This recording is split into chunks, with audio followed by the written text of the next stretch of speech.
Welcome everybody to the Health and Wellbeing Scrutiny Committee on the 26th of July. We are all here, apart from the two that aren't.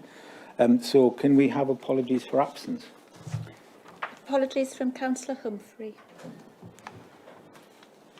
Okay, and Councillor Homer has just turned up. So there we are. Excellent. Right, so that's that. Minutes of the previous meeting. Move acceptance, Chair. Yeah, I'm just gonna stop for a while our guests find places, and then we shall resume.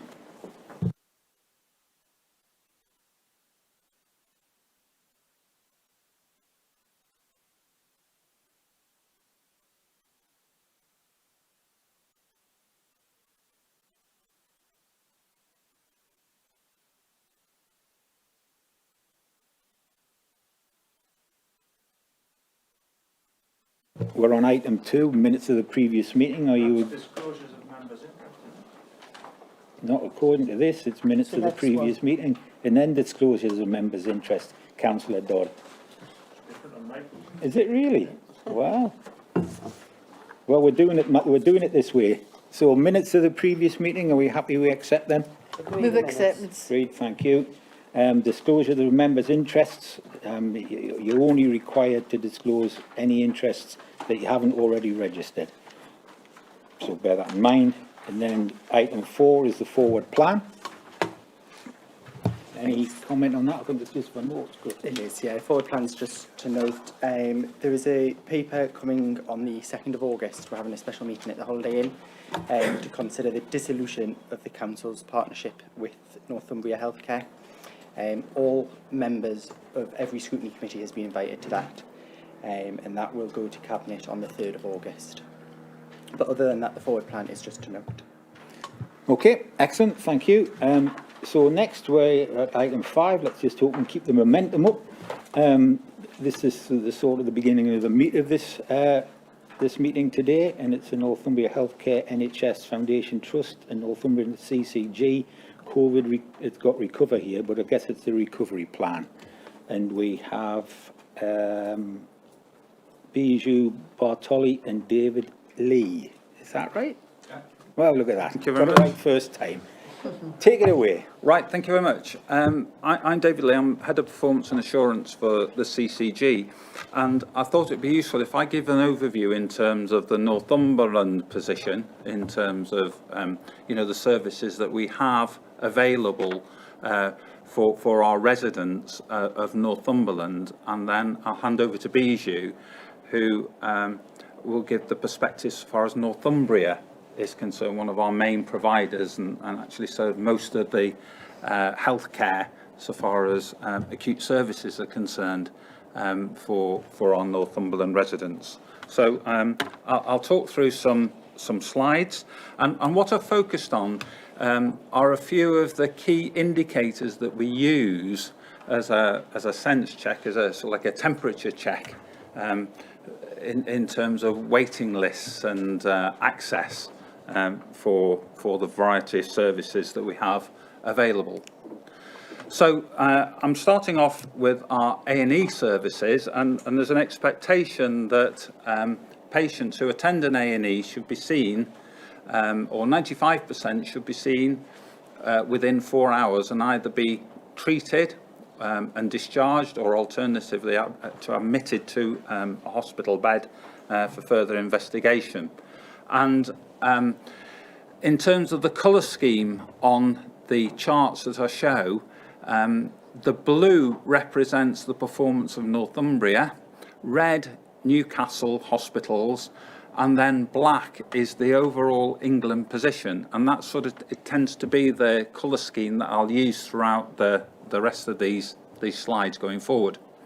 And you'll see that this financial year's performance is shown in the sense of the actual bars, and last year's performance is shown as the lines. So you can see the real impact of the pandemic as last year rolled on, And what is particularly encouraging, and this is the usual case so far as Northumberland's concerned, because we're very fortunate in having two very strong performing providers, you'll notice that the local performance is much stronger than the overall England performance. And so far as Northumbria is concerned, the performance rarely fell below that 95% threshold. Newcastle took more of a hit throughout the year, but I'll go on to explain some of the reasons behind it. So that the top chart shows the performance against the 95% threshold, but as well as sort of actually timing the patients through the service, one thing that we're really mindful of is how the volumes of patients change throughout the year.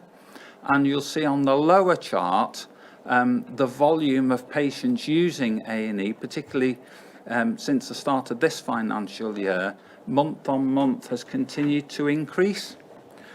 And what's additionally of concern is not only are the volume of patients increased, but the acuity or the level of seriousness, the proportion of the seriousness of patients. Type 1 is classed as the life-threatening condition so far as the patient's admitted to A&E. And you'll see the proportion changing throughout the year. And also on the right-hand chart, the lower chart on the right-hand side, you'll also see the volume of these type 1 patients increasing month on month. Oops. Right, moving on. Planned care. Now, we've tackled sort of the urgent care times of things. These are the range of specialties. This is how this is classified. And this is a profile of the Northumberland waiting list. And this is a snapshot in terms of the May 2021 position. And the expectation is, as part of the NHS Constitution, is that patients should be seen within 18 weeks of referral. And you'll observe from the column second from the right that, ideally that should all be 18 weeks. But with the impact of COVID, particularly on the surgical specialties, the waiting times have increased. And that's mainly due to the social distancing requirements and the PPE restrictions.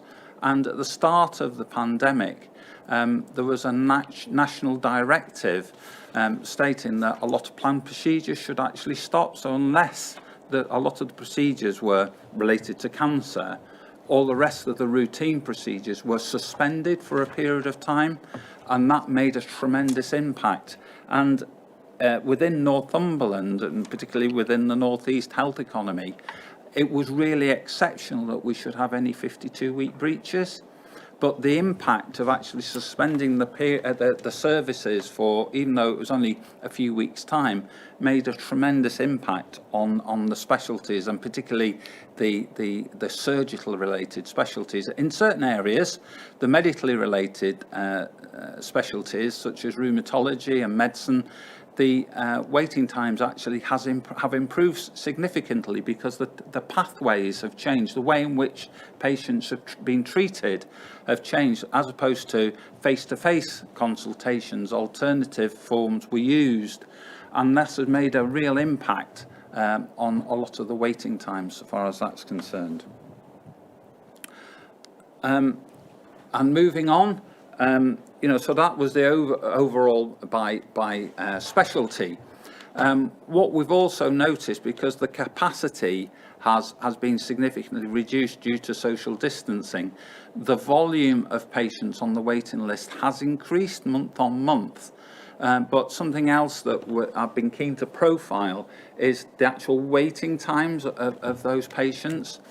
One of the another NHS Constitution standard I mentioned earlier on before was that people should be treated within 92% of people shouldn't wait any longer than 18 weeks.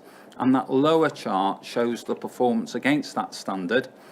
again, green shows the Northumberland position and black shows the overall England position. So you'll see again, Northumberland patients on average wait less time than the overall England position. And this chart shows the waiting list profile. So you see it peak during about this time last year in terms of the maximum waiting times, but since then we've been working quite closely with our providers, working on action plans in terms of how we can recover, and modifications to pathway, new ways of working, and new systems of work have really impacted, and now we're starting to really turn the corner and see the waiting times reduce. So the two charts at the top of the screen show the positions as far as the overall waiting times, and then the lower chart shows the waiting times for diagnostic tests, which obviously form a fundamental part of the planned care. There's an expectation that 99% of patients who've been referred for a diagnostic test should be referred within 6 weeks. And the chart on the bottom left-hand side shows the volume waiting in excess of 6 weeks, and the one on the right-hand side, those waiting in excess of 13 weeks. So again, you see it peak round about May, June last year, and you'll see the recovery since that period. Although, as Bijou will go on to report in a moment or two, sort of since about June, that there has been some changes to this particular profile, but as yet the data hasn't been officially published. So far as mental health is concerned, there are two indicators I'd like to present this afternoon. One is the SIP service, the Children and Young People Service. Now, the performance as far as this is concerned has always been very strong so far as Northumberland's concerned, and I would say 99.9% of children are seen well within 18 weeks. So in order to get a better profile, I focus in terms of the children waiting up to or within 6 weeks. And as you'll see, even throughout the pandemic, the performance has been really strong. But what's of note, particularly since last summer, is the volume of children using the services.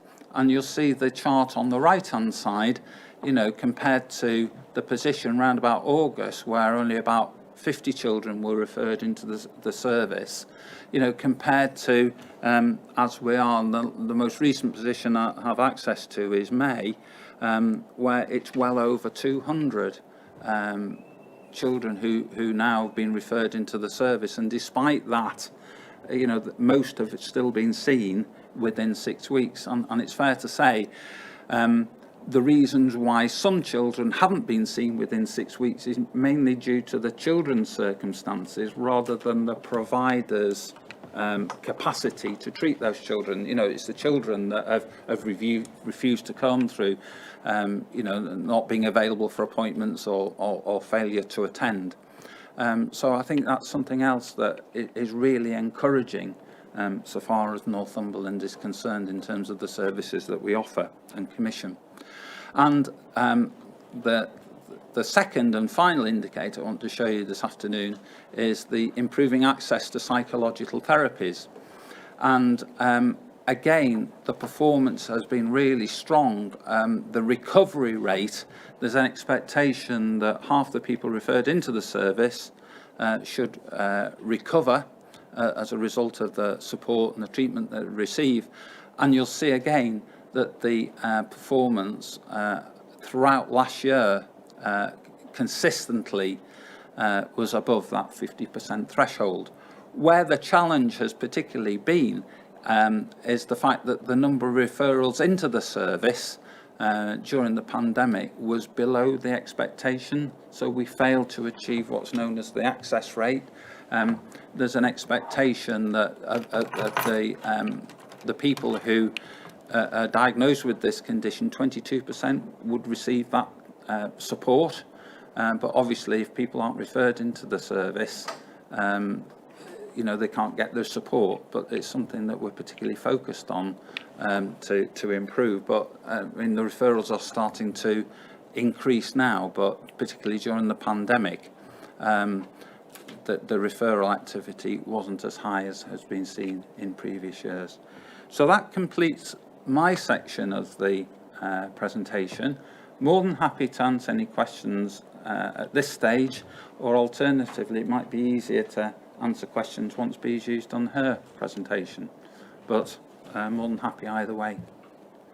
Are we happy to take both presentations and then questions? Yeah. So everybody appears to think that that's a good idea. Right, thank you very much. Right, I'll hand it over now to Bijou.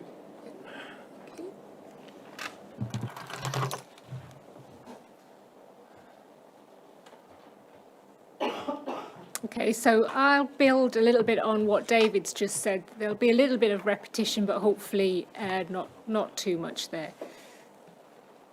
Is it just? Yeah.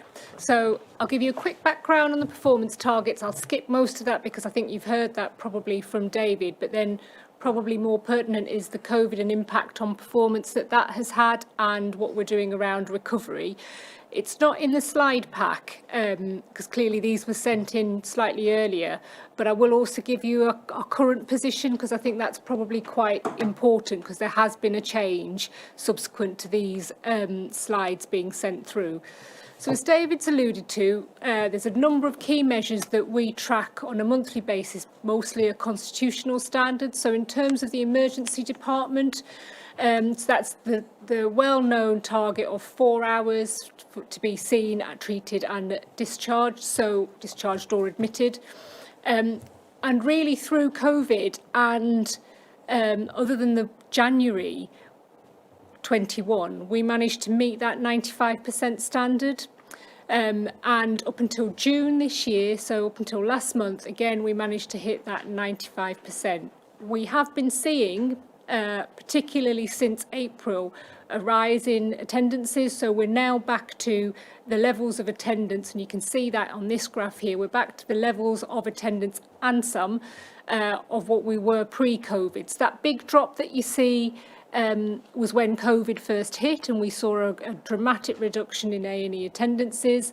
And then you saw a second drop when the Christmas wave, and there's an arguably about whether that was second or third wave, and then you've just seen that increase in A&E attendances, and that's across the board. So that's at our urgent treatment centres in Wansbeck, Hexham and North Tyneside, but also at the Specialist Emergency Care Hospital. Our RTT performance, so pre-COVID, the Trust was able to meet that 92% standard that David referred to. We were routinely meeting that standard. As David talked about, we were asked nationally to stop all elective activity, which we did. And then since July last year, we have been actively trying to recover on that waiting list position. Our plan, and as part of our trajectory, is for us to be back to hitting 92% by October this year. We're at approximately 88%. I haven't got July's figures through yet. June's at 88%, so that is on track. We track that on a weekly and a monthly basis to make sure that we're hitting our required trajectory. We've also done, as part of the national requirements around the elective recovery fund, looked at our waiting list and cut that through a health inequalities lens and also a clinical prioritisation lens, just to ensure that there isn't anybody that is being is waiting detriment to either of those measures. Again, David alluded to, so as a trust, we never used to have 52-week waiters. So these are patients that have waited on our waiting list for over 52 weeks. We're currently, so this was the June position, had 98 patients. We have plateaued. There is a very active process that goes on in terms of trying to ensure that patients are seen in chronological order, but clearly clinical prioritisation does take precedence over that chronological booking. Cancer, so we were probably one of one of very few organisations, I would say, nationally that managed to maintain its cancer performance through COVID. We have struggled since May this year, and in July also we've struggled to meet that standard, and this is particularly down to two main factors. Both our tumour sites around urology and colorectal have seen an increase in referrals, so partly we think that is due to referrals that were held back on the back of COVID, where people were not presenting in the way that we would have hoped, and you will have seen campaigns around trying to encourage people to make themselves known to their GPs. We also think that we have seen a number of referrals now that are, I would say, arguably outside our normal usual catchment area, and we think that is because we have been delivering the standard so that more people are referring to us as a consequence because they can be seen quicker.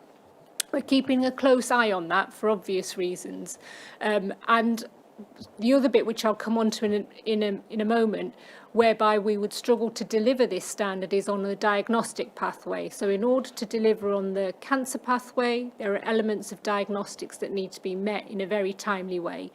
They are prioritised, so all cancer patients on a diagnostic pathway are prioritised for their diagnostic tests. But you'll see there's been an increase in our diagnostic weights as well more recently. So that big drop that you see in Q1 again, that was during COVID. So again, when we got told nationally to stop all of our diagnostic tests, anything that's aerosol generating, we were asked to stop. From July last year, again, a rapid recovery, so there was a lot of extra sessions that were put on by our staff to try and bring back that recovery as close to that 99%, so apologies for the error there in the slide. The standard is 99%, not 95%. We were hovering around the 97%, so we were almost at that 99%, but again, and I'll come on to this at the end, July has been a problem for us. We have struggled in July, so that has dropped to closer to the 93% in July, and I'll come on to the reasons why within that. So as an organisation, and you'll probably be aware of this, we've got a long history of delivering against those standards that I've just outlined. We've got recovery programmes across all of our disciplines, and improvements have been seen. We're also supporting the wider ICS, so that's other trusts across the North East and Cumbria region, as is being requested of us nationally. And we are trying to balance increasing that capacity in the system, but also ensuring that our staff manage to get some time, because as you can imagine, we do have a lot of very tired staff, and we're trying to get them rested. I'm going to say in advance of winter, but a lot of people are laughing when I say that, because they would say that winter is already here, particularly when you talk about activity within the hospital. The bit that I probably need to highlight to you is the position as we see in July. This is particularly challenging, and I would say not only for Northumbria, but I would say across all trusts within the region, because we have struggled, like everybody else, with an increasing COVID number again, but more so from staff being, I'm going to say, pinged, and you'll all will have heard that term. We've managed to decipher the rules of track and trace, but more staff are having to isolate because of children or household contacts that have turned positive. We can't bring those staff back. So the big dip we see in diagnostics, for example, ultrasound was one of them. That was because we lost nearly 400 slots because of staff that had to self-isolate. So you can see the challenge that we're trying to face. It's a balance between managing the waiting lists, which we're all keen to do, and the staff have been great in terms of coming forward to put extra sessions on to try and mitigate some of that, but we're also kind of compounded by the fact of what COVID is doing in terms of track and trace. Some would argue that it's more challenging now than it was in wave one. But it's a fine balance. We're hopeful that as the school holidays start, some of that mixing will change, more people are outdoors. We are encouraging our staff to take their annual leave. A lot of staff are working extra and are willing to work their annual leave to try and ensure continuity of service, but we are encouraging our staff to take that leave because they need it as a rest. I'm happy to take any questions. Excellent, thanks for that. Councillor Hill first, then Councillor Hunter.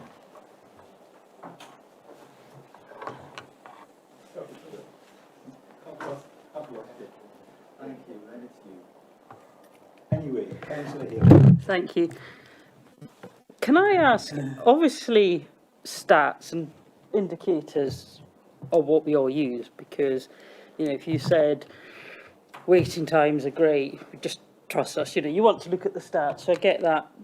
There's sometimes a danger though, and this is what I'm looking for reassurance about, that sometimes you're not actually, because of the pressure, that you're chasing the stats. And what I mean by that, and I'll give you a specific example, waiting times is a big thing.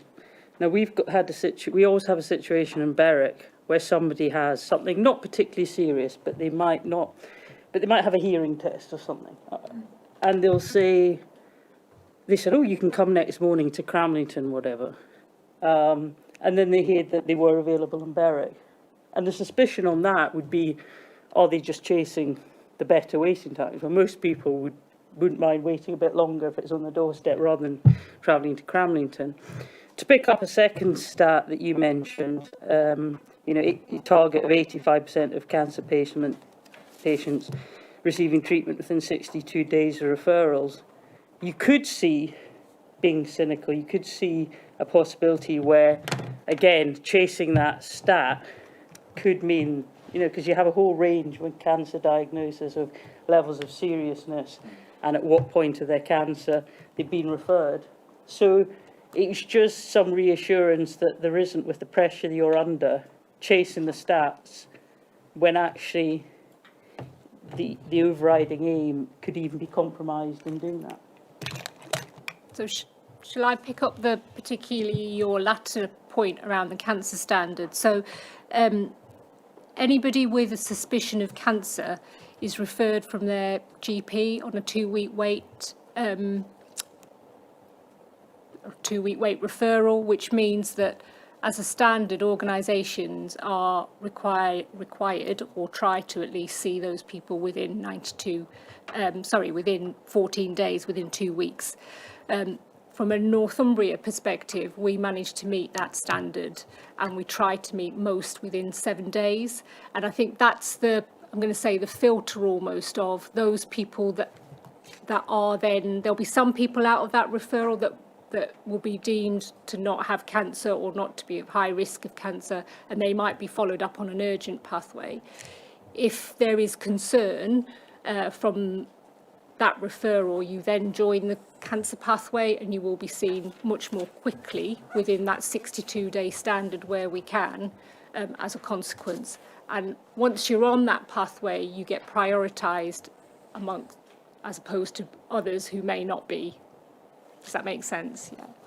Is there any reason why it's 62 days? I'm not the expert, but I mean, I would imagine some cancers 62 days is quite a long time. Is it just because it fits into 2 months and it fits into? I think that's a good question, and I'm not sure why. I think for some cancers it would absolutely be deemed that that's probably when you break a pathway down, that seems like a good time period in terms of, one, allowing for all the steps to be taken, but also from a patient perspective for people to get their heads around what's happening to them. There is an argument for some tumour sites who would say, you're quite right, 62 days, it doesn't matter whether it's 62 days or 70 days or 80 days, because their tumours are generally less aggressive, but it's a standard that's applied across the board. And there's no general consensus about what would be right for each tumour site. And I think also to add in to the discussion, you know, we are focused on the statistics because that's actual information, but that we don't exclusively look at the statistics. We're also keen to gather intelligence through other methods, and we use patient experience surveys a lot. Particularly Northumbria have a very comprehensive patient experience programme, that they seek the views of patients who are undergoing treatment and post-treatment, and there are a number of national surveys that are also valuable for gathering intelligence. We look at serious incidents. I know you could say, well, that's the absolute bottom line, but we do look, and we look at near misses, and we gather information from a whole range of sources. But obviously, particularly so far as the pressure on waiting lists is concerned, the numbers are important, but we're not exclusively looking at that. We're looking at a lot of soft intelligence gathered through staff surveys, patient surveys, and any other methods done by other agencies to actually assess the quality and the safety of the services offered. One very quick thing. Would you have any statistics? You see these statistics, which is interesting. Would you have any statistics, for example, how many patients died when there's a high chance that they could have survived longer, or at least longer if they'd been referred earlier? I mean, would you be able to get that kind of stat, which is obviously much more informative? There are mortality Yeah, statistics. We do. So there's a measure currently around people that people who wait 104 weeks. That's, I think, on the elective pathway. So that's like the equivalent on the 18-week pathway. We look at everybody who waits over 52 weeks clinically to say, has somebody come to harm as a consequence of them having to wait over 52-week waits? And that gets reported to our Safety and Quality Committee, which is a subcommittee of the board, so it's chaired by a non-executive director and has non-execs on it. Similarly, for cancer, we report all patients who've waited 104 days for their treatment rather than the 62 days, to understand, one, why it might be appropriate, it might not be, and then two, again, whether there's been any harm. And for those patients, we do it at the 6 month, and then we follow those patients, because clearly the harm might not materialise immediately. It might be over time that the harm is seen. So again, that's reported to our Safety and Quality Committee. I don't think there's a national framework necessarily around how other trusts may do that, but that's just what we do within Northumbria. Thank you. Okay, thanks. Councillor Hunter, Councillor Bowman, Councillor Dodd, Councillor Roman. Thank you, Chair. I appreciate you do work to statistics, and I think all of us sitting here would congratulate the staff that have worked since last March. They've always worked hard, but they have really worked very hard, and there's always the fear that they're going to have burnout, and it's nice to hear that you're trying to encourage, because you can't force anybody to take anything, to take holidays so that they're recuperated, ready for the next phase in the winter. But we are going through a heavy phase at the minute up here, and hopefully when the pinged, as you say, is getting removed so that staff don't need to take that, hopefully that will take the pressure off staff and help statistics reduce. And hopefully as well, when the Berwick Hospital comes online, some more services will be delivered locally, which will then allow people not having to travel, but also supporting your staff in other hospitals. Hopefully that will help. Thank you. I don't think that was a particular question, but anyway, Councillor Bowman. Thank you, Chair. Before the pandemic, we heard that A&E was under pressure because various people were using it as a means of accessing treatment, whereas they could have gone to their GP. Is that still the case now, or has it changed completely? And a question about mental health issues as well. We heard that during the pandemic there was a lot of mental health issues, but we've seen on the charts that you've just shown that referrals weren't passed on. So were those referrals held back to a later date and then passed on? Thank you. I'll answer the mental health question, even though I am surrounded by mental health experts around me, so no doubt they will bail me out if I answer inappropriately or can add something to it. But as far as mental health is concerned, that particular service it relies a lot on self-referral, because we tend to find that if a person refers themselves, they have better buy-in to the services. And the actual profile has changed. I mean, whilst GP, you know, obviously, and at the same time, the reason why the referral activity dropped is that people were less inclined to come forward during the pandemic. I mean, that's a supporting point also to the cancer discussion we've just had. You know, that there has been a concern that a number of cancer patients you know, normally would have seen their GP earlier, but didn't go for referral, and you know, sort of that's another area that we're focusing on. But certainly, so far as mental health issues concerned, there tends to be a reluctance for people to go during the pandemic, and also we've found that during school holidays, because people haven't got access to privacy in their own homes, they're more reluctant to go forward in terms of the service. I think from an emergency point of view, we are seeing more, if I say emergency mental health presentations through our emergency departments, a mixture of mental health, alcohol, drug, that we did see a bit of the first wave as we came out of the first wave. We're seeing it again now, and these are generally younger, in inverted commas, younger people that are presenting in that way. We have an integrated mental health team that work within the Northumbria, and their referrals are increasing.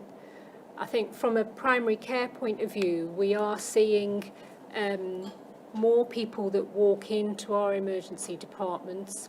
The question is that distinction between, is it an emergency and needs to be seen today, versus, yes, there's something wrong with you, but actually could somewhere else have seen you? Is it something that you've had for 72 hours and longer that perhaps your GP could pick up, but being notwithstanding that primary care is under pressure as well?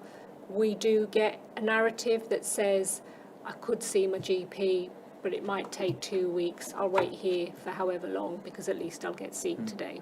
And we've done a number of surveys, which we're going to repeat, to really start, and we do them at different times of the day, to really try and understand why are the public turning up? What is it that we're missing that's not being provided for them? That could mean the emergency service is overwhelmed. So we will always prioritise in the emergency department, we will always prioritise those that are true emergencies, and what you see at the front desk might not necessarily reflect what's actually going on behind the doors, because the ambulance route is through the back doors. I also believe that there's going to be a presentation on primary care at the next meeting, and there's one that will have a focus on urgent care in a couple of months' time, that we'll be able to pick up on these issues. Also picking up on the urgent care issue that you raised earlier on, what we did find was that the activity did change throughout the pandemic. People were less reluctant to go to an A&E department at the height of the pandemic unless it was really necessary. So you didn't get the type of patients that really should have gone to their GP. They tended to go to the GP. And I think as we're pulling out or going through a different phase of the pandemic, we're seeing now a different profile, and that's why the activity has changed, you know, since the last peak of the pandemic, sort of January, February time. We're finding, depending on the phase of the pandemic, people's expectations change, and that's reflected in activity in terms of where they go. Councillor Dodd. Yeah, I've got three points or questions. I'll stick on the A&E, and if anyone has had the pleasure or displeasure of being in an A&E on a Friday or a Saturday night, we'll see a wonderful display, you know, of what hospitality really does to people. And my question is, when the pandemic was at its height and lockdown, etc., and the hospitality industry was virtually shut down, was there a change on a weekend in A&E? Because I've had to sit in A&E a few times on a Friday, Saturday night, and it really is, you know, wish you could film it, because it would make reasonable TV coverage to show the extent that people let themselves get into, and then turn up in A&E. So was there a fundamental change when we couldn't go out type thing? I think there was. Whether you could say that was because they couldn't go out, or whether that was just because people did nothing, they stayed indoors and they were too afraid, because there were people that were still, you know, drinking a lot at home. I think the feeling generally is people just didn't want to go to a hospital unless you really needed to, because people were worried they were going to, inverted commas, get something from hospital. And I think that worry, that fear has disappeared now, even though, ironically, COVID is very much prevalent in our communities now. And the other two questions, one is that we saw on the first few slides and the second, a lot of targets. Now, some of those targets will be 10 or 15-year-old. And it was pointed out to me that we are treating millions more people. So are the targets in line, out of date, or would you tamper with them? Because we never seem to hit them. I mean, I was in the ambulance trust for 9 years, and they became obsessed with targets. So they had what they called clock stoppers going to accidents. It wasn't the fact that you had the right medical person or whatever there, it was just to stop a clock. They became obsessed with the target. Is there a danger? Thank you, Isabel. Is there a danger that the NHS does become obsessed with targets that they're never really going to hit, and it's there as a rod to hit everybody with when anybody really wants to? I think that's a really good question. From a personal viewpoint, I think that the 62-day cancer stand is a good target, and it's one that is meaningful to clinicians and it's meaningful to patients in terms of trying to see people with a risk of cancer, potential risk of cancer, in a very timely way. I think that one is important. And similarly with the 18 weeks, regardless of whether nationally it's going to be met, I think there's standards that are been put in for a reason. We've shown that when the investment and the approach is right, that they can be met. I think the ED standard is really interesting. So you will have seen nationally about the review of the 4-hour standard in ED. We're yet to have confirmation of exactly what that will look like. And I think possibly that is part of the problem. So we're in this, we currently within Northumbria still try and manage on that 95% standard. But there is a bit of a void because there's this gap at the minute between the old and the new, because the new hasn't come in yet. For me, and having worked in ops for a very long time, the key measure around the 4-hour standard is around crowding in a department. When your department gets crowded, it becomes unsafe. And it's about trying to make that 4-hour standard allows you to manage crowding, because it's a measure of actually, we have a number of other metrics that we use internally when we know our department's getting crowded, right, we need to decompress, we need to move people out. So I think that if you play it in the lens of let's have a look at crowding and how do we avoid crowding, that becomes a key measure. But I think that's nationally you can't measure that because it's different in different departments. The volume that a department can take will be different across every hospital, hence why I think they try and use a blanket measure. I think when the new standards come in, that'll be interesting to see in terms of what that and how other organisations measure themselves, because that will take into account the way that medicine has and how we treat patients has moved on. That will take into account some of the increasing volumes that we're seeing from when the standard was set however many years ago.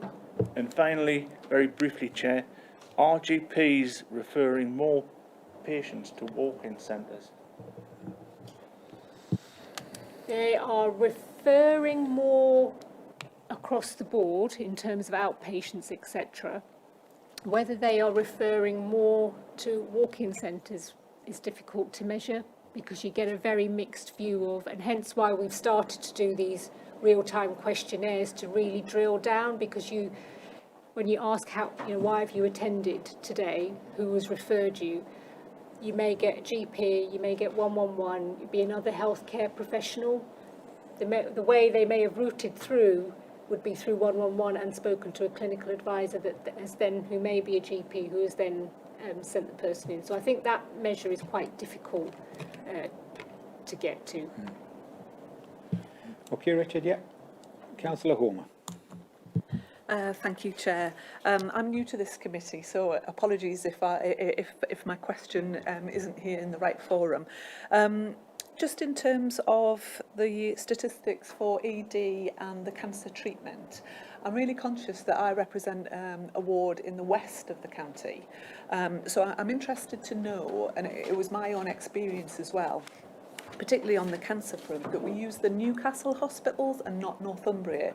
So when you're providing these statistics to a scrutiny committee for Northumberland, are the Newcastle hospitals included in that? Yeah, the presentation I gave represented the position for all the activity relating to Northumberland patients. So primarily a lot of the activity goes to Northumbria, but Newcastle offer services that Northumbria don't provide.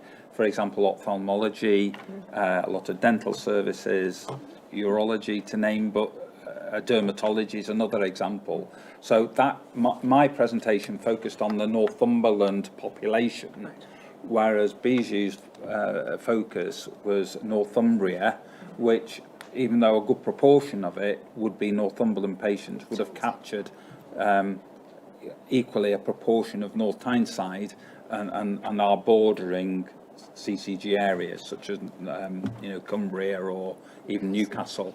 And as Bijou touched on, because Northumbria's waiting times are so good, and one of the fundamental principles of the NHS is the fact that patients can go to anywhere of their choice, Northumbria quickly comes up as a preferred provider, because not only of their quality of service, also of their reduced waiting times. So, they can pull in other activity elsewhere. Okay, thank you. Could I just ask one more question? Just in terms of children and young people's mental health, something that comes across my desk every now and again is people who find it difficult to get their children to a point where there's a referral made, and just what you talking there about the impact that has with people presenting ED and so on.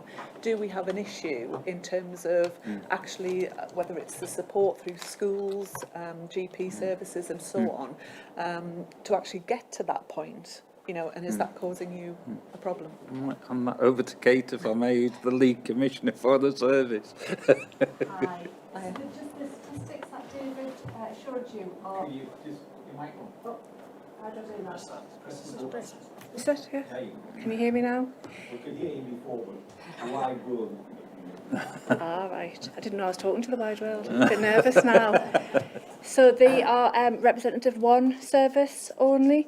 So we do have a number of mental health pathways in Northumberland for children and young people, and that starts with the early help offer in schools. Now, I don't want to take up too much time because we are coming to this meeting next month to talk about children and young people services and access. So I'm happy to email you and let you know, or I can answer now, but it'll take up quite a bit of time. Well, let's wait until you come and see us. All right. Right, good night. Mine's just more about the cancer patients that's already got cancer and the treatment, because I know a lot of it was put on hold because of the COVID and that. So you've obviously got delayed there. They're obviously delayed there. So there's a lot of patients still waiting for the treatment. So how can you cope with that? How are you coping with that part? So the treatment component is usually either chemotherapy, hormone treatment or surgery, depending on the tumour site. Those people are prioritised, so particularly for chemo and hormone therapies. I'm going to say, inverted commas, easier to bring them forward than it is surgery. The surgical cases, again, are prioritised and extra lists are put on as a consequence, particularly for colorectal. That surgery is done at the Northumbria, at the specialist hospital, only because that's where the critical care department is, and it's quite major surgery, so that they always need the backup of critical care. So clearly there's a balance there in terms of it's only that theatre suite that can be used rather than any other theatres that we've got across our sites.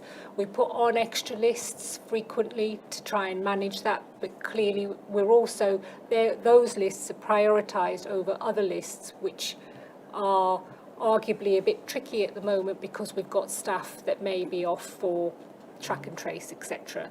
But it's the cancer lists that always get prioritised, and they're the lists that don't get cancelled. Others may do. Councillor Wojciech? Bill check. Bill check. I was close. Just a point for the council, not a question to the guests. The council keep changing the colours and the key of the COVID rates map. And the highest rates used to be yellow, now they've been rejigged. So anyone that looks at them regularly will think that cases are going down across Northumberland. So can the council rectify this to prevent any future confusion? I guess we can stick that in the minutes and send it to the chairman's working group. Yes, is it Chris? Is that? Yeah. Okay, is that all right? There's me. I've just got really a couple of questions around the slide you showed on page 18 about the current 98 patients who are waiting over 52 weeks. I was just wondering whether they were all in the kind of same area of diagnosis, for want of a better word, or are they spread across the piece? Spines is a particular problem for us. Ourselves and Newcastle are the main providers of spinal work and spinal surgery. That has been a challenging area, so we have some spines within that, we have some orthopaedic cases, and then we have some general surgery. There's probably about half of that, I'm going to say, is orthopaedics and half is other things. And it is usually, well, it's not usually, that's wrong.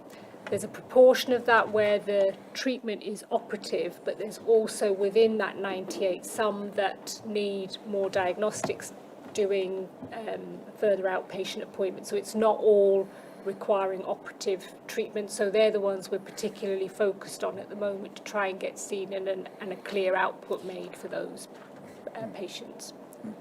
And also on my slide where I've got planned care and I've got it broken down by specialty, the right-hand column shows you the breakdown by 52-week waits by specialty. And as far as Northumberland patients are concerned, as is the case across the northeast, most of the waits are for ophthalmology. They tend to be mainly in surgical specialties because, as we explained before, the limitations with PPE and social distancing and capacity of clinics. So the most of the waits now are either within trauma and orthopaedic or ophthalmology and dermatology.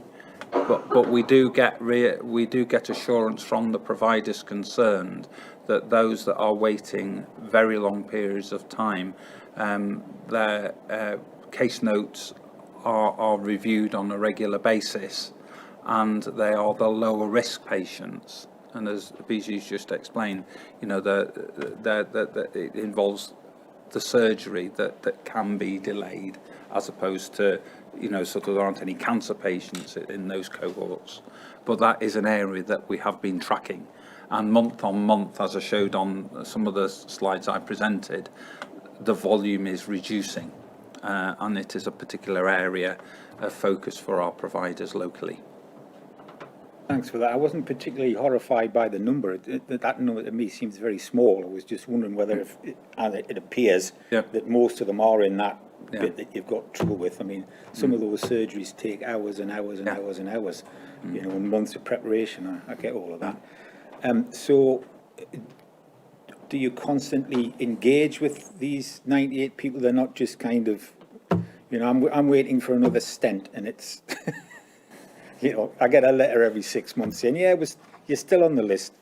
Well, I mean, so I hope that some of these people are actually being engaged with more than just, you know. Conversation. So we've had to ask for all of those to have a clinical validation to make sure, one, that their condition hasn't deteriorated, that they still want the surgery, it's still appropriate to have the surgery. So there's an ongoing dialogue with the relevant surgeon for each patient.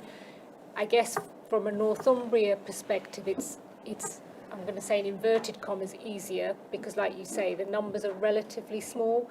There are some trusts where the numbers are we're talking 2,000, where that I suspect would become tricky, but I don't know the breakdown for that. So I think for us, because the numbers are relatively small and it's spread across a number of specialties, that engagement becomes easier and becomes more personal than, you know, just sending out a blanket letter. Okay, right, is that everybody done? Well, thank you for that. It was very informative. If you want to stay and see the rest, by all means do, but I'm sure you've got somewhere else to be. So thank you for coming. Look forward to seeing you again at some point. Thank you.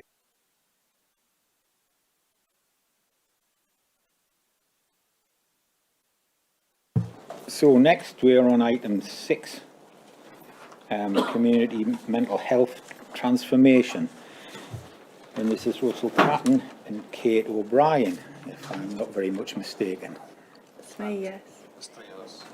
Dr. Kate O'Brien, who's the Group Medical Director for Health and Wellbeing. Excellent, welcome, sir. Right, carry on, Kate, do your thing. Okay, thank you very much. So for people that don't know me, my name is Kate O'Brien. I work for Northumberland Clinical Commissioner Group, and I'm the Commissioner responsible for services, mental health services, learning disabilities, autism and child health services. And today I'm also representing the County Council, who I have a role with supporting with complex commissioning. To my right I have Russell Patton. Good afternoon, I'm Russell Patton, I'm the Deputy Chief Operating Officer at CNTW. And good afternoon, I'm Kedar Kali. I'm a Group Medical Director for Northumberland in CNTW. And we are representing the Community Mental Health Transformation Leadership Group, which includes my colleague Derry from Health Watch, Alistair Blair from Northumbria Healthcare, Carers Northumberland, the local authority, and other voluntary care sector reps and some elected members. And there will be a members' briefing come from Kath McAvoy-Carr's office later on this week about this transformation programme, which will be launched under the name Open Minds Northumberland later on this month, and there will be some comms about that. So our chair, Sonia McGough, wasn't able to make it today, so what I'm going to do is I'm just going to, now I'm going to turn the presentation off. I'm going to skip to this slide first, because this is where I start the presentation. So I'm hoping that elected members will recognise this as a really good news story. So the NHS long-term plan includes some really ambitious targets for people being able to access community mental health services earlier, speciality pathways being pulled forward so that you don't need to go through primary care and then secondary care to get into specialised pathways. And it includes commissioning far more with our voluntary care sector and our local authority in collaboratives, making sure that neighbourhoods and communities are able to say how money should be spent in their areas to better people's mental wealth and mental ill health.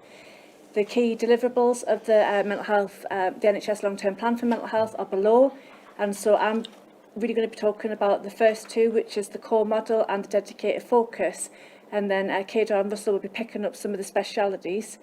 So for Northumberland, we have additional funds to invest in mental health services for the next 3 years.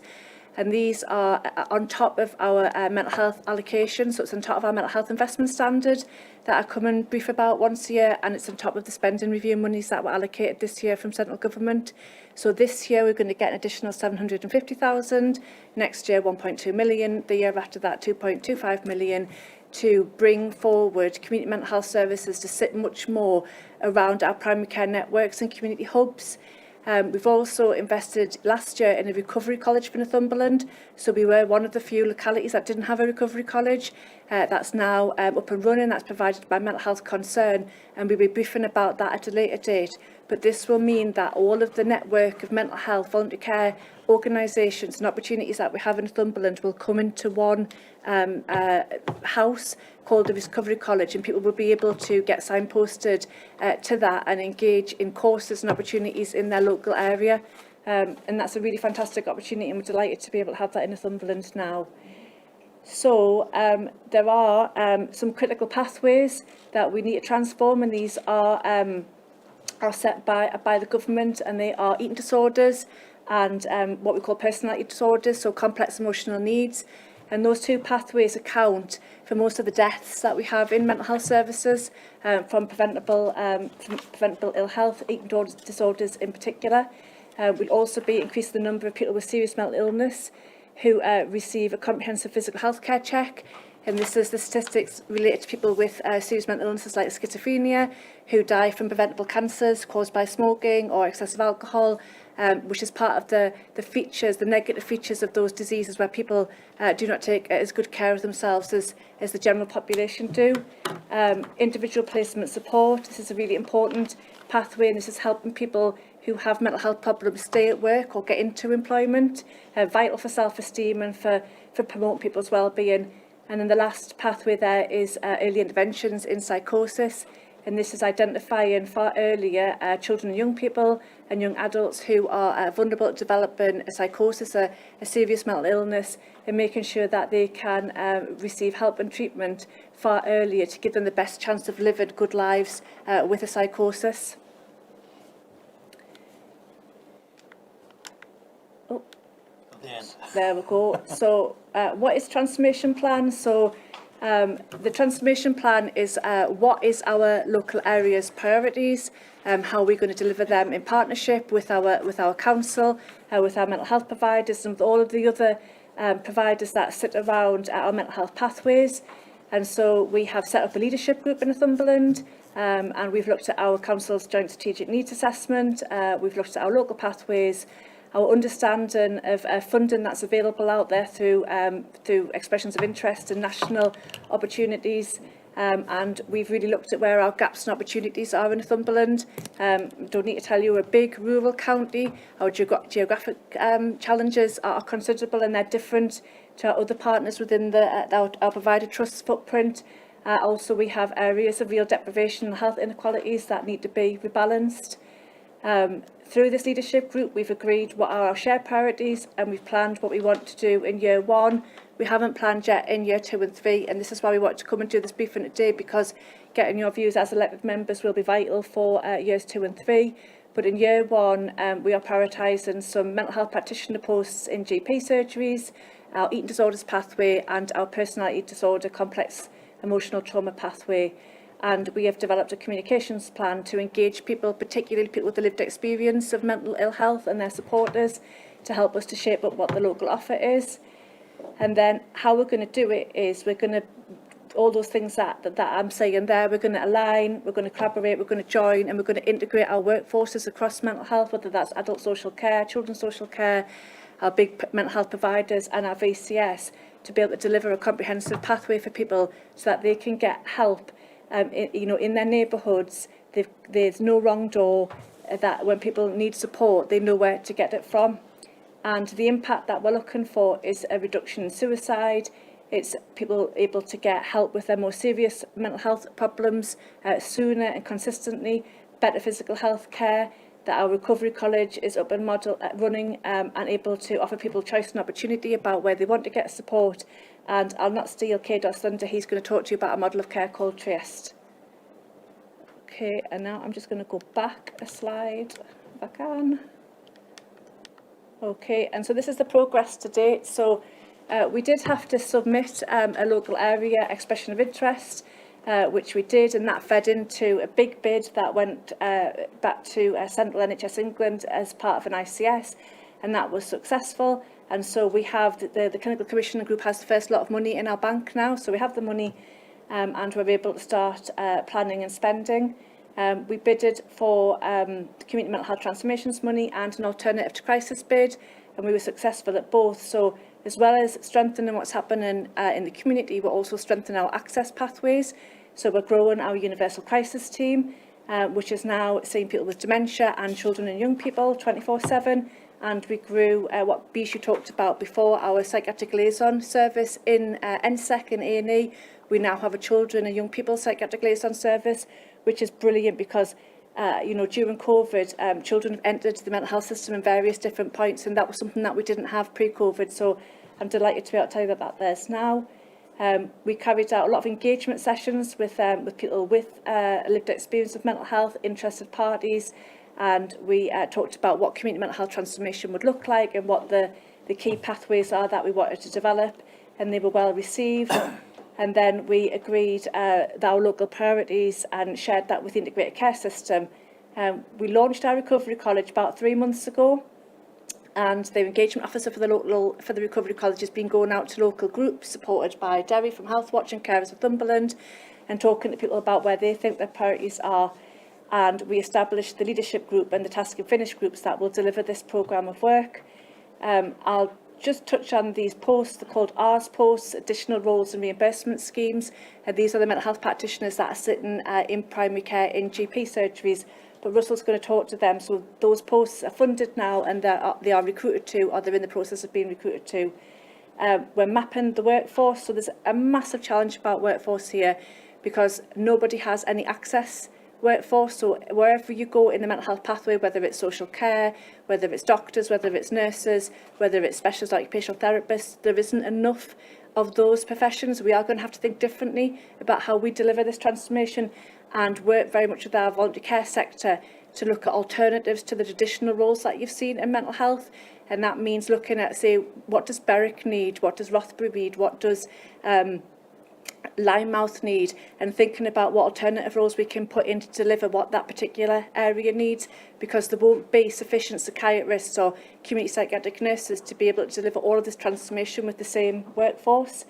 The planning round has commenced, so we have agreed as a clinical commissioning group the pathways that we are going to fund through our usual investments, and that dovetails in. So we've invested in early interventions in psychosis. We've given the trust the go-ahead with the business cases for eating disorders, and I think we're at the minute the only CCG that's agreed that we're going to fund the complex needs, that personality disorders pathway this year, and that service is getting underway with setting up a business plan for recruitment. And like I say, the money's in the bank. The transforming allocations have been received. The money's there, so we can get on with it. I'll hand over to you now. It's the down one. Okay, thank you. I think if there's one message to take from Kate's slides to date, and hopefully through the rest of the presentation, it's about collaboration. I think fortunately long gone are the days where statutory organisations were in competition with each other and where we were in competition with the third sector. We realise that everybody can bring something to the party, and that's quite right and proper, and I think that's to be encouraged and celebrated actually.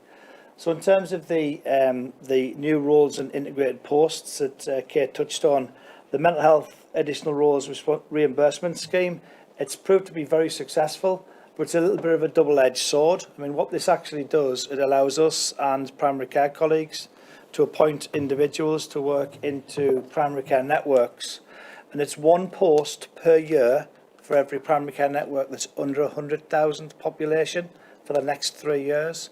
So if you just ratchet that up from a CNTW point of view, we could be talking about over 110 posts over 3 years. Now that's great at the outset, but if you think about it, where are those staff going to come from? And I think I've spoke previously at these meetings about how Northumberland and how different councils in the North East should be working in collaboration to try to get more people to come to the North East, because with the best will in the world, unless you've got the doctors, nurses, therapists, we can have the money, we can have the desire to do something, but we just can't deliver. So I think there is a real challenge for us as a provider organisation and for people like yourselves who have a responsibility for a county.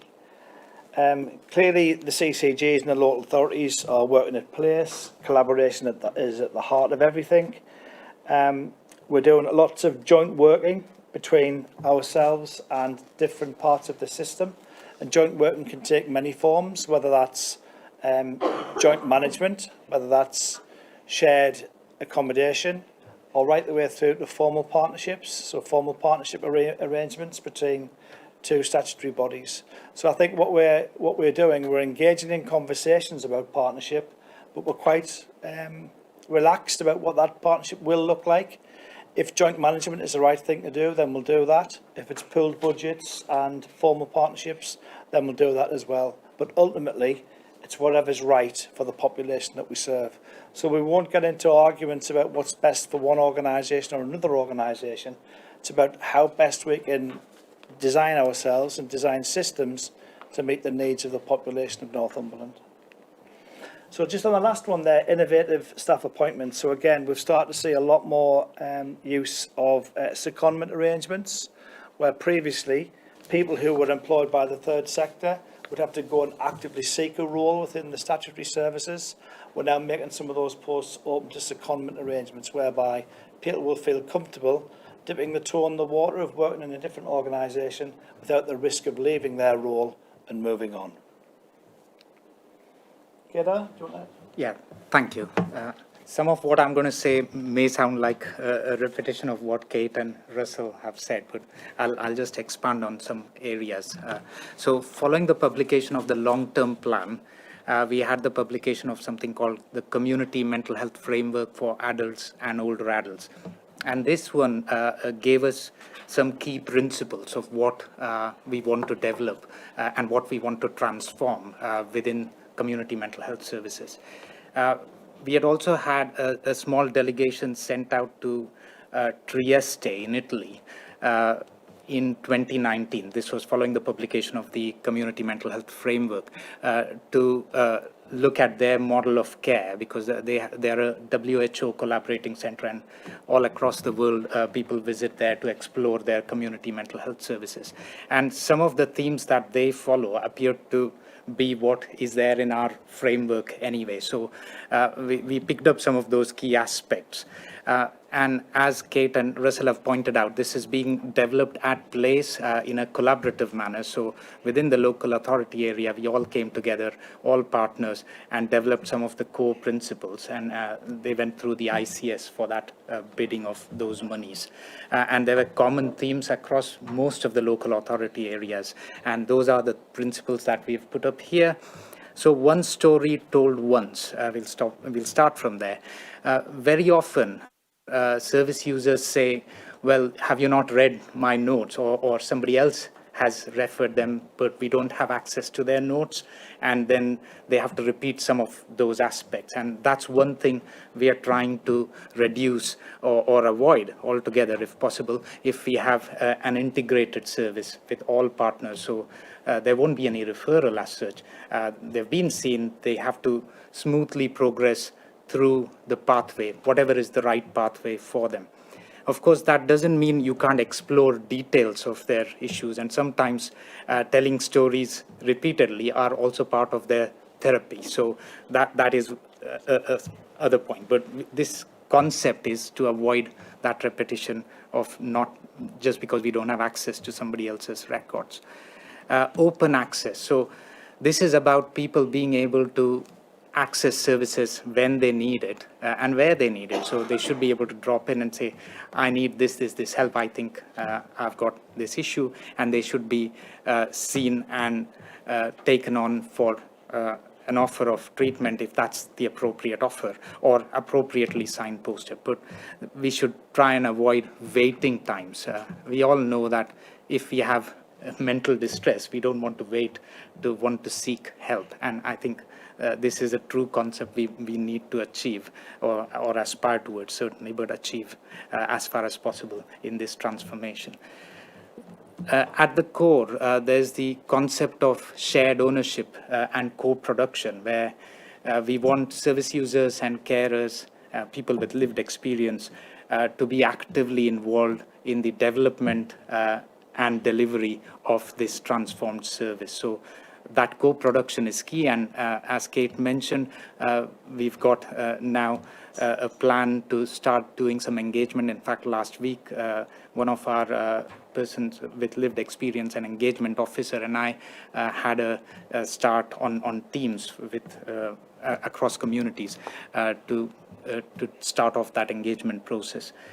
Voluntary care as co-partner, again, we know, as both Russell and Kate have pointed out, workforce is going to be a big issue for us, and we want to make sure we are all in this together so that we have enough in the team to deliver what we want to achieve and what we aspire to achieve.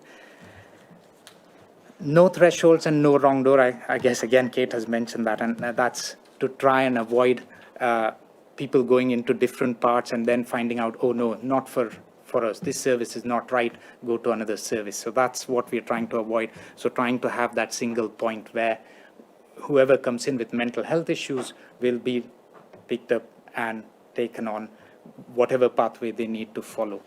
The other areas here which have bigger circles there, every contact counts. Now this refers to both the gap that we have for mental health and physical health in general, and how we know that people with severe mental illnesses die nearly 20 years earlier than an average person on the street.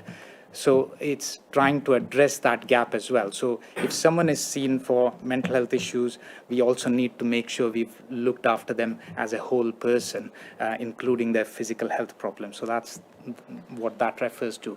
No primary and secondary care divide. Again, an integrated service so that people will pass through the system smoothly without having barriers and saying, oh no, this is for primary care, this is our referral criteria, not for us, and that kind of stuff.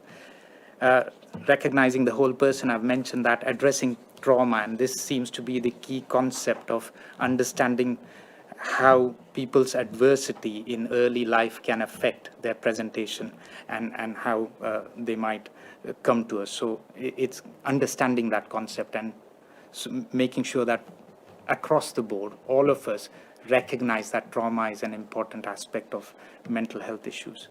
Rights-based, not risk-based. Again, moving away from risk is important. Currently, most of our mental health system focuses on risk, and there are lots of detentions into hospital made on the basis of risks. What we are saying is we're not trying to get risk out completely, but we need to make sure that liberty is important and people's freedom is important. And therefore, we need to be able to provide what we call safety plans, rather than just based on risk, say, oh, no, come into hospital and are detained without their consent. The Mental Health Act reforms also are trying to progress towards rights rather than risks. And of course, the consultation has been done, and we'll be hearing soon about it.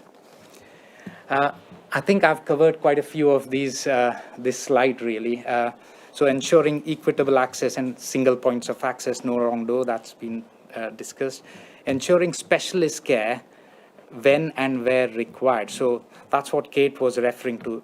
The long-term plan is talking about eating disorder, personality disorder, and SMI rehabilitation. And all this should be at play. So we are trying to bring that specialist service, rather than being a tertiary level service, into community services. So that's where the access is required, and that's where it should be available to people. Workforce, we've touched on workforce, and we are going to have to focus on a different kind of workforce, and peer support workers will be a key component to our workforce in the future, along with all the other branches that have been mentioned. Integrated care and integration of services to ensure continuity. And the last bit there, which is the most important bit, again, I'll mention, co-produced with service users, their families, and across all our partners. So that's what we are trying to achieve here. Okay, Thanks. A little sketch now, conclusion. So again, what we're trying to do here is just to clarify that this is a moving feast. Sometimes when you are presented with a list of must-dos, it's easier. Personality disorders,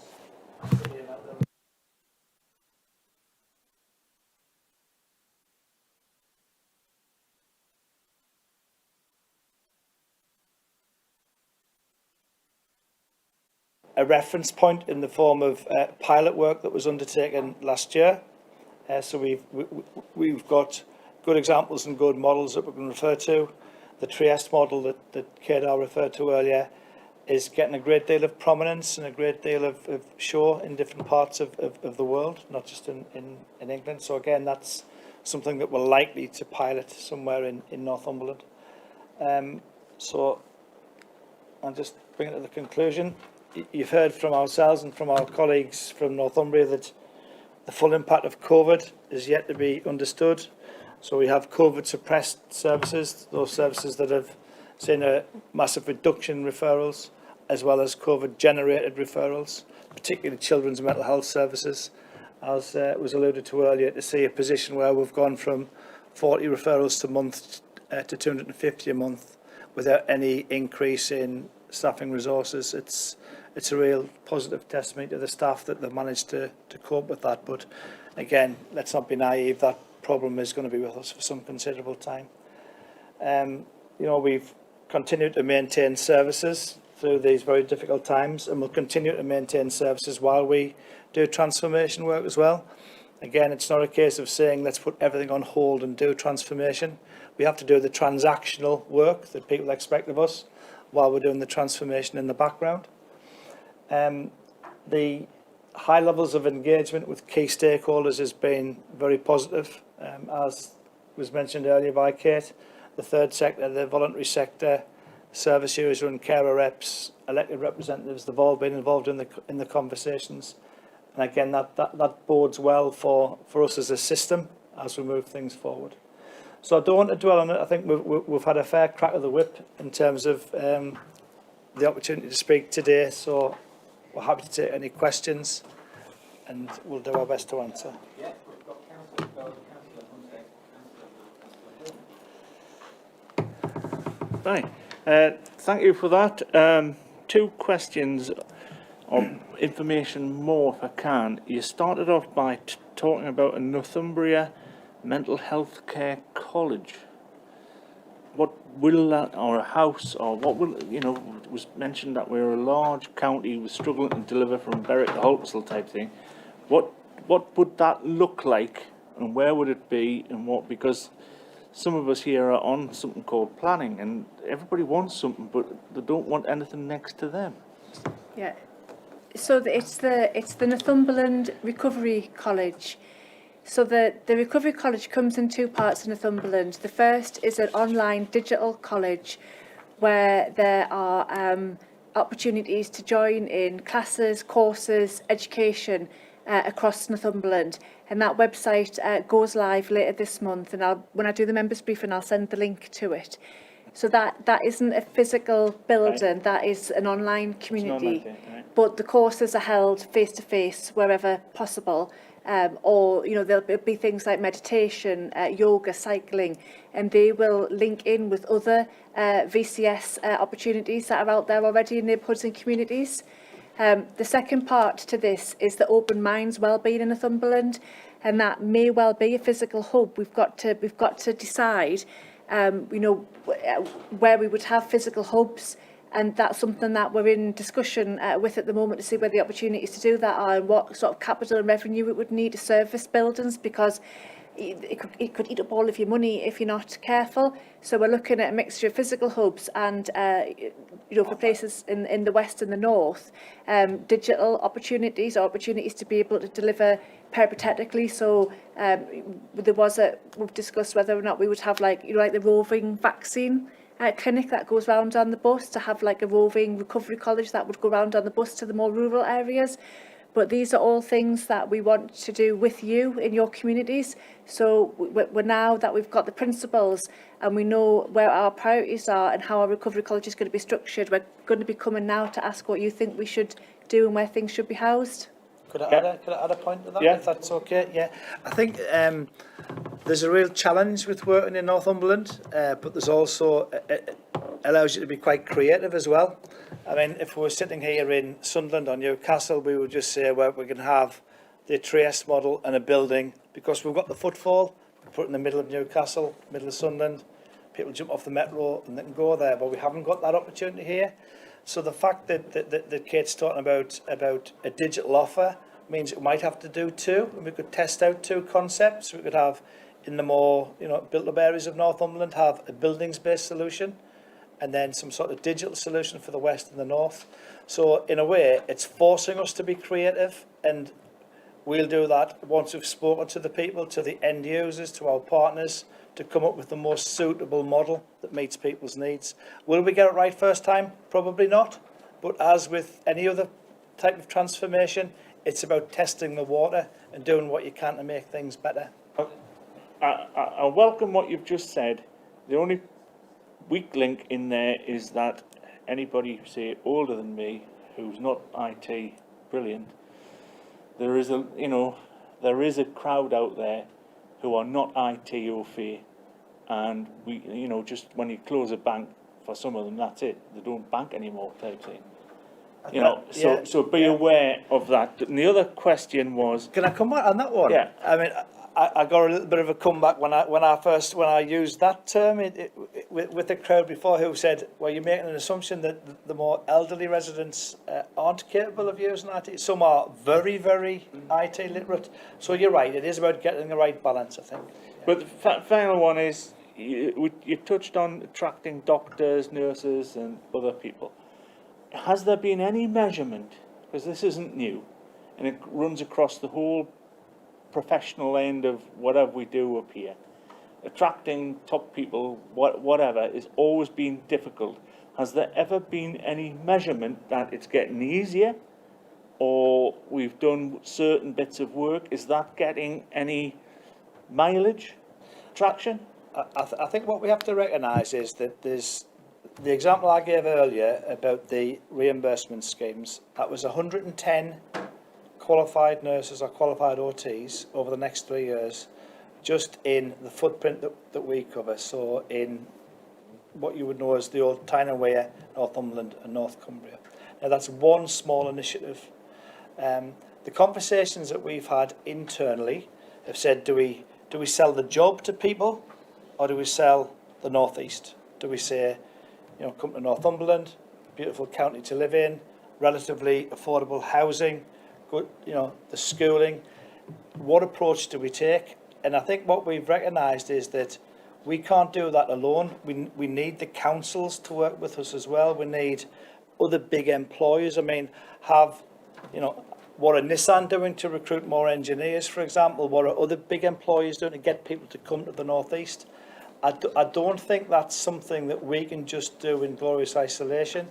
There's a role for the ICS, there's a role for the LA7 to grab that and to recognise that having good skilled people on our patch is beneficial for everybody. If you've got a married couple and one of the partners is a healthcare professional, the other one's a teacher, that's a double whammy, that's great. But I think we need to be doing more of that, and I think it's incumbent on all of us to bear that in mind, that if things are to develop, and if we're going to transform services and make jobs interesting, we've got to do something more to get people into the patch. Before I bring this about, Gary, you bring it widely at me, so... Thank you Get very my much. microphone on. Oh, yes, sorry. Thank you very much for the opportunity. I just wanted to talk a bit about the Recovery College, because I think that is one of the things that we've been most involved with as Health Watch. It came through our engagement over a number of years. It has come back very strongly that people in Northumberland like the idea of a community-based mental health service, that they can go in and do different things in different ways. And Councillor Dodd is absolutely right. That issue about is it a building or not was one of the first things that had to be developed. So I think we were very keen and continue to be very keen as we're involved with the process, that the voluntary and community sector partnership part of it is going to be what makes it succeed. And you've heard that there's been some work done around that, and a new post coming in to coordinate that. And I think certainly at Health Watch, but I think for every member in the room today, you will know those organisations, those voluntary and community sector organisations in your wards who are actually doing this stuff, but don't put that title on it as, oh, this is a mental health service. But it is, and it's the type of services that could be part of the Recovery College. So I think what I'm trying to do all the time is just trying to encourage everyone who is aware of services, whether it's, you know, everything from, you know, breastfeeding support group that might then work into something wider around postnatal depression and help someone address their mental health needs. So I think if you are aware of a small community organisation, then get them linked into the Recovery College. Because I think that is the way that it's going to succeed and cover the whole patch, rather than just having to rely on a building. It's going to be a Recovery College network. Excellent, thanks for that. Councillor Hunter. Thank you, Chair. A couple of questions. I know you were talking about people that's, you know, severe eating disorders and suicide and that, but it's picking them up earlier. It's how can you identify them a bit earlier so they've not got to the crucial stages. And also, you've got priorities, but therefore you're going to have targets, because you've got to have value for money. All money that comes forward has to be targeted and assessed. And it's a case of how you're going to set the targets up and monitor them targets, and when will they start being able to be reviewed to see if you're meeting them. If you're not meeting them, do you need to change your priorities and your way forward? I think if you look at the long-term plan, which was mentioned earlier, that's absolutely writ large with targets in terms of the numbers of people to be seen, the numbers of people to be receiving X, Y, and Z, and that's down in black and white. So again, they're being given to us, so we know what's expected. I think there's a little bit more flexibility with the community mental health framework and the community mental health transformation, and I think, as was mentioned earlier, the views of service users themselves in terms of whether they've seen any benefit in the interventions. You know, to an individual who has schizophrenia, the fact that they are getting out of bed in the morning, getting dressed, going out, they have friends, they have a home to call their own, that's progress, that's real progress, and that's very difficult to wrap a metric around. But I think that's why by actively engaging and involving the service users now, we can look at outputs and outcomes and build those into the framework as well, rather than just tick box, red, amber, green. Although those are important, service user outcomes are just as important as well. Okay, Isabel. Can I? Councillor Hill. Can I just add to that in relation to the question about early intervention? So for example, for eating disorders, there's a nationally recognized model for early intervention, and if we can bring that into community services, that'll help with managing patients better. The other thing we are doing is looking at training for primary care and other staff as well, so to recognize things early. Thank you. Councillor Hill. Thank you. Just on a lighter note, the picture on page 8, that beautifully resurfaced road, is that in Northumberland? That's in Berwick. It's my patch. No. The serious point is, it's a really helpful, useful presentation. I mean, I think this is often the role of a scrutiny committee. You need to sort of separate the professional spiel and the boardroom presentation from matching it to what the everyday experiences are.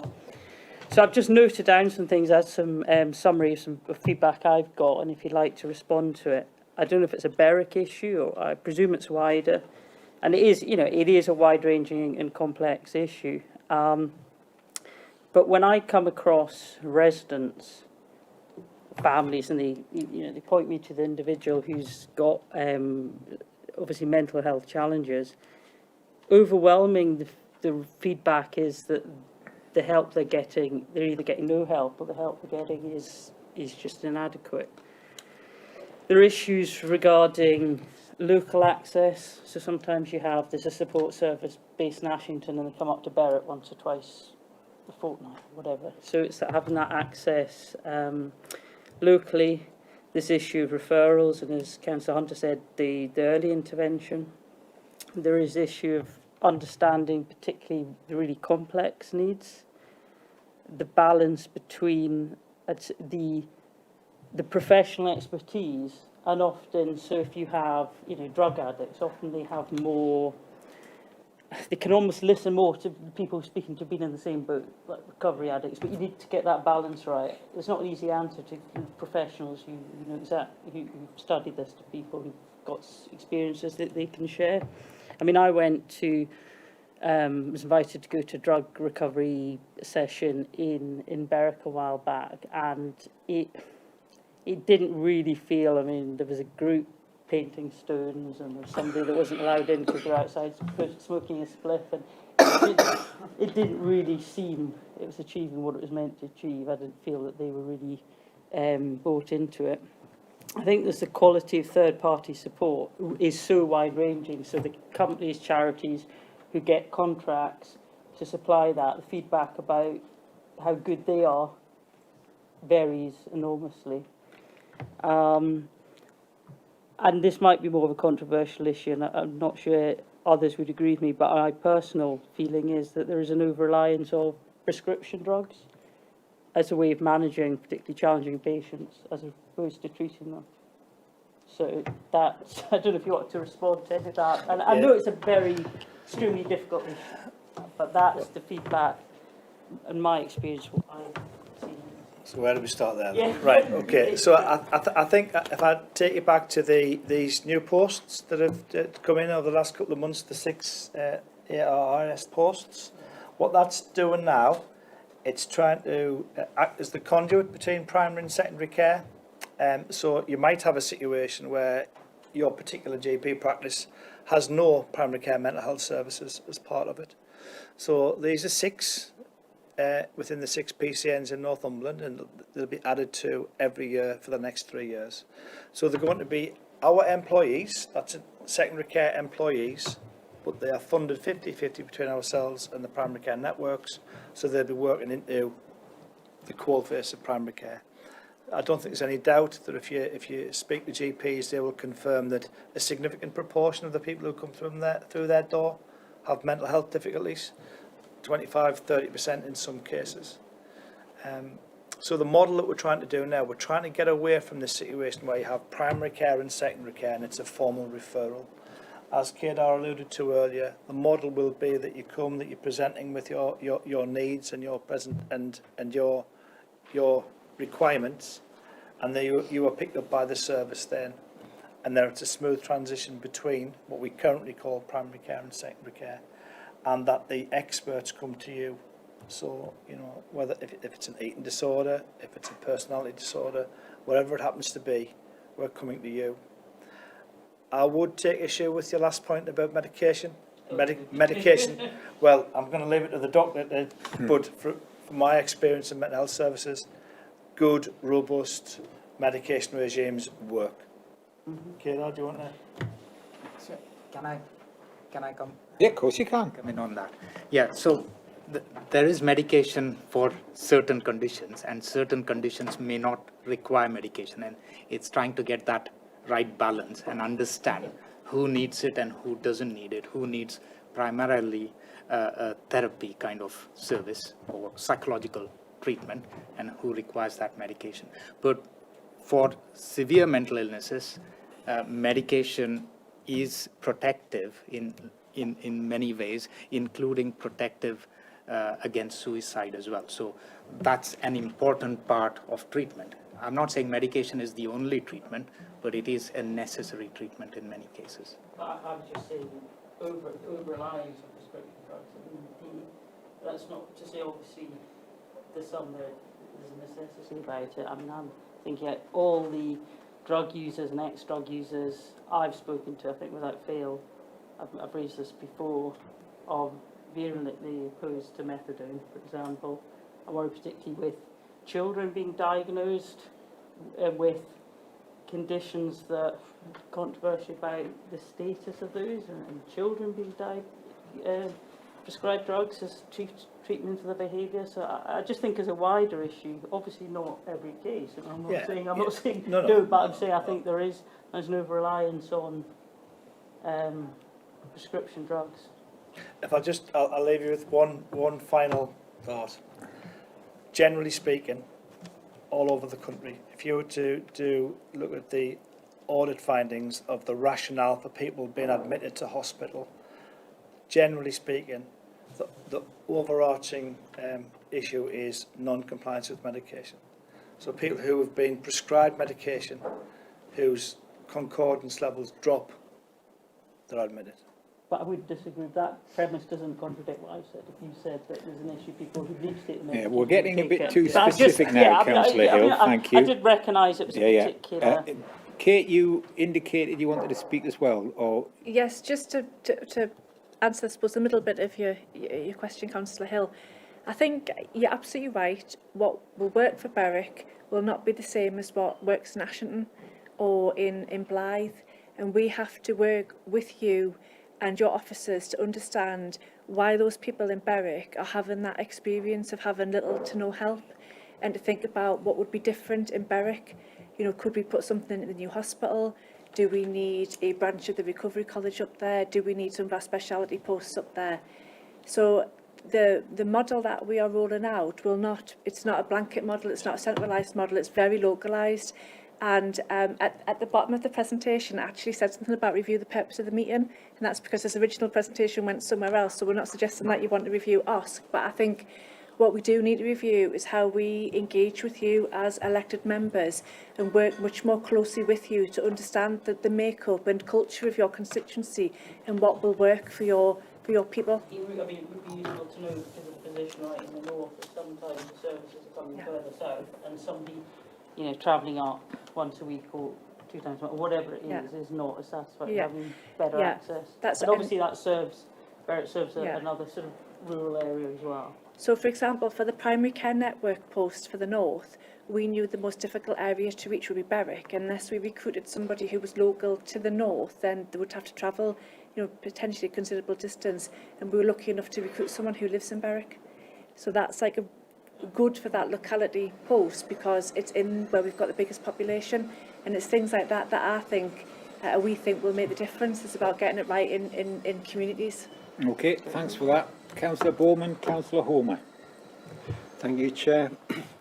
This is a very sensitive subject to myself. I am a survivor of 20 years ago, and the mental health service there 20 years ago actually saved my life 3 times. And well, my appreciation to the mental health service many years ago. What I see today is fantastic. It is access by all different sorts of routes. Had it been like this 20 years ago, I probably wouldn't be in the predicament I was back then. I probably would have sought help by various means. So thank you very much for your presentation. I welcome it. During the pandemic, I came across a lot of mental health issues due to the stresses of the pandemic on their lives, whether it was loneliness, whether it was the stress of the pandemic itself, the fear of getting COVID-19. And I actually saved somebody's life. And the strange thing about that is I actually put my own life at risk. But put that to one side, I would do it again.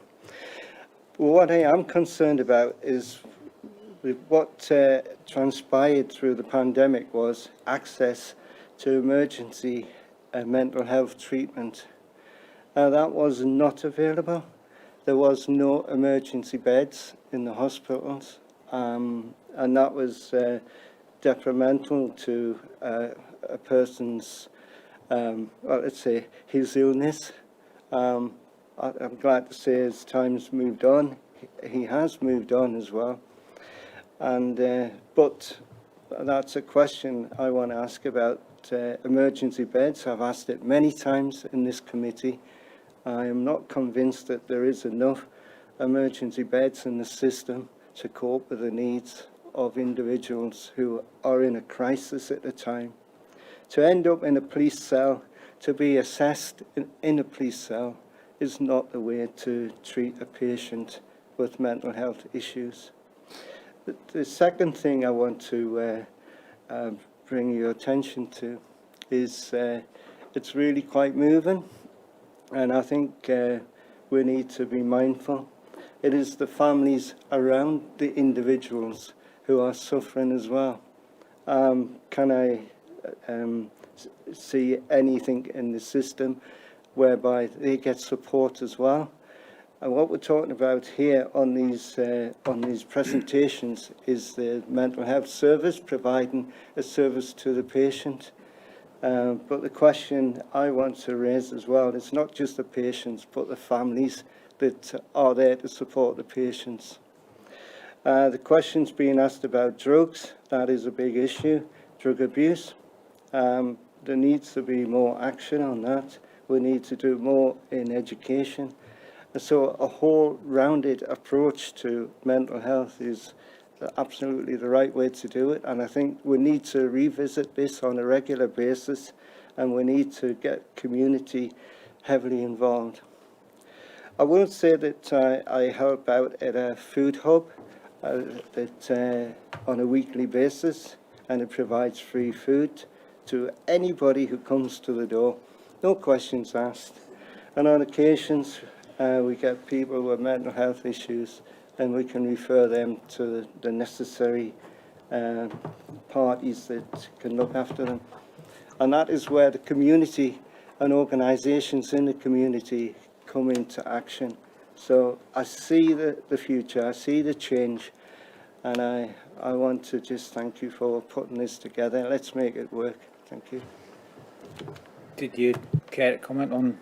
I think that's probably a very fair summary. I think it'd be wrong of us to say that we've got absolutely everything right here. Some of the reasons why we've got a broad range of membership in our Community Mental Health Transformation Leadership Group is that we need to listen, we need to learn, and we need to make some changes as and when it's necessary. In terms of the beds, that's probably the hardest thing to change. We have 57 acute admission beds at St George's Park, two male wards, one female ward. It's probably fair to say that the acuity levels that we've seen over the last year to 18 months have increased significantly. Is that fair? Yeah. That's correct. And obviously the benefit of us being a large organisation as well is that if anybody can't get a bed in Northumberland, we have different beds in different parts of the organisation. But the desire and the aspiration is always that Northumberland residents will get a bed in Northumberland in the first instance. In terms of the crisis services, again, that's one of the services that operates 24/7.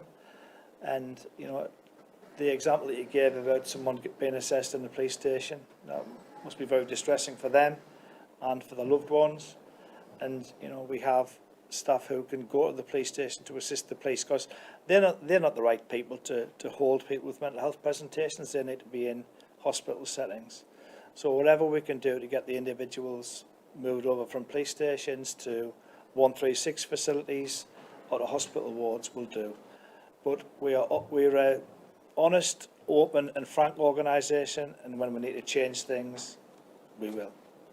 Excellent, thank you. Councillor Homer. Thank you, Chair. Just first of all, a bit of a plea, I think, for you talked a lot about collaboration to get you to this point and then going forward. And it was just a couple of observations, really, because I seem to remember that Claire Riley's team at Northumbria did quite a big campaign on Find Your Place. And Northumberland County Council was running something similar at the same time, just about what a great place Northumberland was, you know, for people to come here and work and invest and live and so on and so forth. So a lot of that groundwork's done, and I just wonder where that campaign is, and should you not be stepping straight into that, you know, with some of the recruitment issues that you're identifying.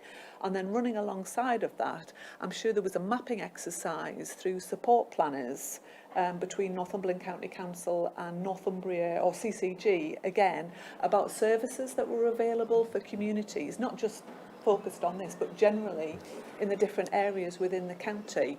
So kind of where are we with that? And is that not part of the work that you're planning to do? And is that work current? And could you just be stepping into that as well? So it's a bit of a plea really for taking stock, running alongside this and a bit more collaboration. I'd like to think that Claire would confirm that we've been involved, because we're equal members of what's called the Northumberland System Transformation Board, So our organisation has seats around that table as well. I think there's always an assumption sometimes that when we're talking about Northumberland, we only talk about Northumbria Acute Trust and the County Council and the CCGs, but CNTW is an active partner and active participant in that particular work as well. I just thought it was worth mentioning the jobs and the recruitment in the context of those 110 posts that we're going to have to fill in the next 3 years. So again, it's beneficial, I think, for everybody to be looking at how we can recruit people to come to the North East to live and work. We do have those directories of service that the council prepared through the support planners. We're going to upload them onto a system called Elemental that the Recovery College will be able to use. It's just during COVID some services changed, and so there'll be things out there that we don't know about, or there'll be services that had stopped, so it's just we're filtering through that at the moment. Okay, and just moving on from that, I mean, obviously I've seen it's a 3-year plan. You're talking about 21, 22. So I suppose my question is, you know, we know it's a diverse area. Hexham's different to Berwick, to different Ashington, and so on and so forth, and you've recognised that. So how are you going to, you said there was going to be a briefing for members in the next couple of days. How are you actually going to launch this wider, because that will only be one small part of it, and what are the timescales that we're working to? Because I think this is a really serious issue. And my last question in the last part, where I talked about, you know, some people's view that support isn't there at the moment, and that the length of time it takes from a family or an individual, particularly young people, having an anxiety and then getting to the next point seems to be far too long. So this would seem to look to fill part of that gap here, but, you know, given all the issues that you've just mentioned as well, when are you going to hit the ground running with it, really? So there is a communication plan, because it's going to be branded as Open Minds Northumberland, and that will start later on this month. In the members' briefing, it will talk about the different components of this, because there's a children and young people's part that sits outside the transformation, which describes all the different services in Northumberland and how people can be signposted to them. But I'm happy to, you know, when Cass sends a briefing out, to send the communication plan out as well, so you can understand the launch. I'm not a comms expert, I know the gentleman at the end there is, but what Claire wants to do is to launch it in stages so that we get the most publicity and the most coverage for it. So the Recovery College has already been launched, and we start with Open Minds next, and then we'll be starting the children and young people's work. So I think we've hit the ground, and we're running because we're one of the first local areas that has got posts out to recruitment for those primary mental health practitioner posts, because we recognise, well, actually, I'll be honest with, I shouldn't really say because I'm here, but we wanted to recruit first so that we got the best opportunities to get people in because of our size. So we've already done that. So I think that we're starting to run. We just now need to make sure that we've got all of the right people running with us, which includes the elected members who know their constituencies so well. Okay, I think the doctor wanted to say something as well. Thank you. I just wanted to say that within the leadership group that we've set up for this transformation, we've got some subgroups being set up, and those involve asset mapping, community asset mapping, which is what you were referring to in terms of what services do we have, what resources do we have currently, what buildings do we own collectively. And then there's a workforce group, there's a model development and co-production group. So there are those kind of subgroups being set up to explore all this. And you're right about the services that we've already got through the council and Northumbria's work previously. And the workforce group will be looking at that, and the asset mapping group is also looking at those. So it's getting picked up. Thank you. Okay, well, thanks for that, and hopefully you'll come back and tell us how you're getting on. At some point, Chris will we'll pull a date out of the air and see how you're doing. Thank you very much. You can stay if you wish, but I can see you're all dying to go. So anyway, we're on the last lap now, ladies and gents. So we're on item 7, which is CNTW quality accounts, and it's Lisa Quinn. Hi. You're going to gallop through this, aren't you? I certainly am. Excellent. That's what we like to see. Thank you, Chair. So only a few slides really just to run through, and just thanks for letting us come and present our quality account to the committee. Just to, I guess, acknowledge to new members, this is an annual thing that we do, come and discuss the quality account with the committee. Last year, during COVID, the national timescales changed and allowed us till December to do the work. We thought that was going to happen this year. They changed their minds early this year, so it was reverted back to the 30th of June. So just for you to be aware, we have actually published our quality account now on the 30th of June, but really happy to be here and sharing the news of the quality account with you. Last year we had 3 main priorities in the quality account, and I'm just going to refer to the right-hand side of this slide really to give you where we are from a Northumberland perspective. I'm pleased to say that we are going to carry all of these forward into this year as well, so I'll give you a little update about that as well. So firstly, the first area of our quality goal was about keeping you safe and improving the inpatient experience, and we've heard a lot through today's presentation about the challenges of that and people's own experiences.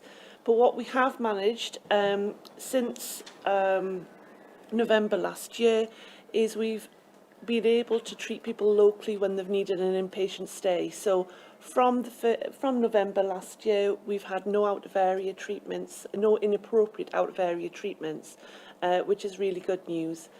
The second graph on the right-hand side is just really to acknowledge a lot of physical health services were asked to stand down during COVID. Mental health were asked to stay running. So mental health services, with the exception of day services, stayed open throughout the whole of the pandemic. And what you'll see on the right-hand side top graph is just a very short summary just to show the level of inpatient activity during the last year. And as you can see, it stayed pretty static throughout that period. The middle 2 graphs show you our waiting times and access standards, and we've been able to achieve and maintain access standards into mental health services during the pandemic as well. We don't have the 18-week standard in mental health like we have in physical health, but locally we apply that standard. So as you'll see within those 2 graphs, in our adult services we've been able to maintain that, and in our children's services we've actually gone further, and you've heard a little bit of that about that today as well, so I'll not dwell on that. The last priority we had was about equality and diversity, and we've ran workshops throughout last year as well during the pandemic around improving and understanding quality and diversity issues, and particularly human rights during that period. And what you'll see within the age breakdown before there, and again it's been a running theme through the presentations this year, we've heard the 3 presentations, children are really accessing mental health services at the moment, and one of our biggest age brackets within these services is our children and young people, and I'm really pleased to hear that's coming back to the committee in your next session. Next slide. What did you ask us to look at last year? And I'm just going to give you a quick update about what we've done. So again, you looked forward last year to having an update against the CEDAR project, which is the new build and refurbishment of both forensic services in Northumberland, but also our children's services based at Prudhoe. And we gave you an update in January, and I'm pleased to say those are mainly on track, and we will have those new facilities in place for Northumberland and for people to access the services from wider areas and come receive their care there. You were pleased with the reduction in children's services, and during last year I'm pleased to say that nobody did wait over 18 weeks. However, I have to put a caveat on that, and I guess it comes back to your question earlier as well, Councillor. We've seen a massive increase in referrals since the opening up of schools, and I think that's been one of the contributory factors to people not accessing services during last year. And I think we need to acknowledge that, you know, there are a lot of young people needing our services, and we've seen that grow exponentially over the last few months. So we'll put a caveat on that to say we will continue to strive to make sure young people are seen as quickly as possible, but we are seeing a real increase in people being referred.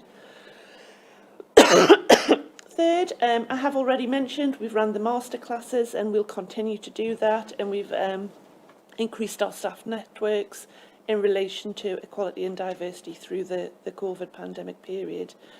And finally, the last area, again, I've already mentioned out of areas, but we are seeing an increase in people's need for inpatient services. Again, Councillor mentioned that access and needing to have urgent access to inpatient care. That's something that is becoming more and more of a challenge across the country. But I'm pleased to say that we are in Northumberland able to meet people's needs as locally as possible at the moment. I'm rattling through, only 2 more slides to go. So we've reviewed our quality priorities. We've explored with partners the quality priorities, and we ran 2 stakeholder events earlier this year with service users, with carers, with counsellors, with anybody who wanted to come and talk to us, to be honest. And we also ran an online survey and got between 600 and 700 responses as well. So we've built our quality priorities for next year on the feedback from those 3 different mechanisms and what people have told us through complaints and their experience and the PALS network as well. So we're carrying forward the 3 quality priorities we had last year, which were improving the inpatient experience and wanting to really continue to maintain that position and continue to improve the experience that people have locally. We're wanting to continue to improve waiting times, and whilst our adult and older people and children's main services are managing that challenging position well, we do have pressures in our ADHD pathways, in our autism pathways that we really want to focus on. In terms of quality and diversity, again, focusing on human rights and really wanting to strive forward on that. And we've added a 4th quality priority, and this has unanimously come through from feedback from service users and from carers' experience. We want to focus on the time staff are able to spend with service users. What we're hearing is that time that they have is well spent, but they want more time. And there's a lot of things that take our clinical workforce away from that direct support to service users. So we want to increase the time that our staff have with service users and carers. That's a whistle-stop tour. In terms of next steps, as I said, we've published our quality account, so it's accessible on our website, and it has been published nationally as well. That happened on the 30th of June. We want to continue to develop, with the involvement of our services and carers, the quality priorities we've set, and we'd like to continue to report on a quarterly basis publicly through our board on the quality priorities we've set. I'm very happy to take any questions, but hopefully I've been quick enough, Chair. Well done, that was brilliant. Councillor Ferguson. Yeah, just a quick question. It's just on the charts that you've got, specifically on the age breakdown. Looking at that data, there's quite an obvious trend line. But if you take that trend line into account, it looks like the numbers for 19 to 24-year-olds is quite below what you would expect. Is that something that you think they are below, and is that possibly down to people in that age category not accessing the service, and do you think there's any work needs to be done around that, or is that just that it's a sort of accepted anomaly really to the trend that you see? So if I could just explain a little bit, Councillor, in terms of the 2 graphs, because the graphs in the middle about the waiting times are the overall waiting times for everybody, but then you've got the age breakdown about who's accessing services below as well. During COVID, we did see a real increase in the uptake of the 18 to 24 because there was more access to virtual, more access to online, and people actually engaged more, particularly within that age bracket. So what we've learned through COVID is actually we want to maintain the options available to how you engage with different populations.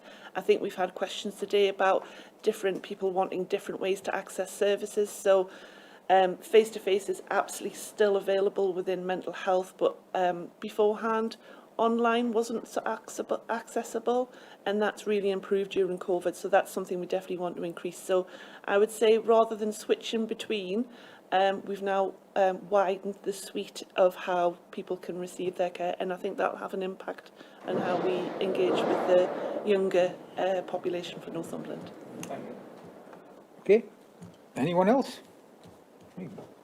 Councillor Homer. Thank you, Chair. Can I just ask a very quick question? Of course you can. What is the partnership priority working that you're looking at with Tees, Esk and Weir Valley, and why then? So Tees, Esk and Weir Valley's NHS Foundation is, I guess, the closest large mental health organisation that we work with, and we share some of the inpatient services for the region. So things like children's inpatient services at Priddle also support the population of Tees, Esk and Weir Valley, as an example. And the area we were exploring predominantly with TUV during the quality priorities was transitions, and that was transitions of care between children into adulthood, and also between what we would class as mainstream local services into specialised services that are provided on a regional footprint, like, for instance, eating disorders, inpatient care. So we explored those areas, and certainly the two organisations have formed a provider collaboration, and we're working on those areas together. When we asked our service users and carers if that was their priority at this point in time, it didn't come across as strong. So we didn't set it as a quality priority to report on publicly, because time to care was the strong voice that came through. But as an organisation, we will continue to work in collaboration with TUV on the things where the touch points are between the two organisations. So it wouldn't impact on, because I know one of the issues that people have spoken to me about in the past, particularly with eating disorders, that young people have ended up going out of the county somewhere else. It wouldn't impact on the actual So if I can give you an example about eating disorders for young people as a real good news story for Northumberland as well. You're absolutely right. Previously, the inpatient care for young people with an eating disorder was provided in Middlesbrough. That service is no longer there.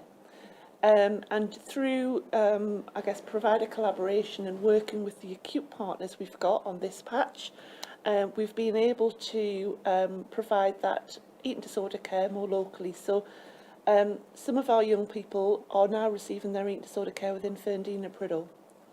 Others are receiving it within paediatrics in the acute hospitals, and we're supporting the paediatrics on the mental health needs within there. There are the odd occasion when somebody still needs to go out of area, but that hasn't happened recently. So there's been real collaboration locally to actually say we want to treat people locally, and we have changed the model of care for eating disorders. So, and that's happened through discussions with both TUV, but also with the acute partners like Northumbria, but in particular Sunderland Royal and also Newcastle Hospital.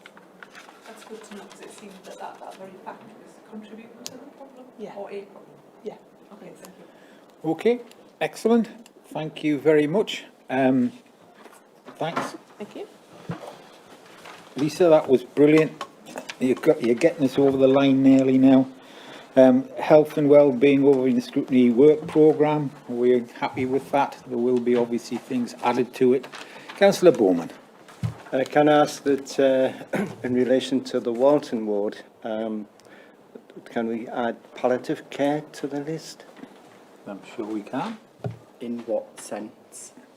Well, it's a crucial part of the service that the NHS provide. I know it's being reviewed at the moment. Yeah. They're trying to put systems into place to improve the way that the service works.